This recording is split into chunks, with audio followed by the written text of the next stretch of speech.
Saludo a todo el público de Talentia y espero que se anime a visitar nuestro stand virtual. Nuestra empresa se dedica a la gestión informática y administrativa de las distribuidoras y comercializadoras eléctricas dentro del ámbito español. En esta empresa procuramos que los trabajadores se sientan cómodos y que tengan un ambiente distendido. Se les asignan tareas dentro de las cuales tenemos muy en cuenta su valoración personal para poder potenciar el recurso al que están destinados.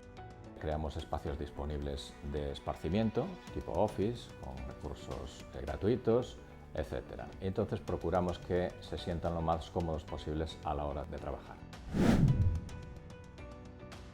Nosotros buscamos personas creativas y que se impliquen en los proyectos, que tengan interés propio y que nos ayuden a crecer y a crecer ellos como valores dentro de la propia empresa.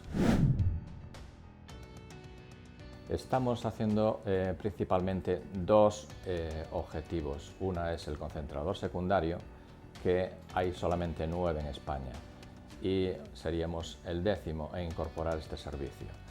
Este servicio es una información a red eléctrica de la medida de cada una de las empresas de las que disponemos. Otro objetivo primordial dentro de nuestra finalidad en el año que viene es el GIS y la retribución. Estas herramientas nos van a permitir calcular los recursos de las empresas a futuro.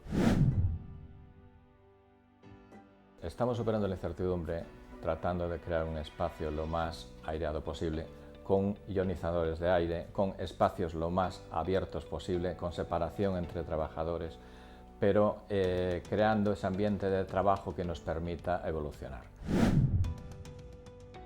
Os esperamos en Talentia Summit 2020 y esperamos que la empresa Data Center sea de vuestro agrado.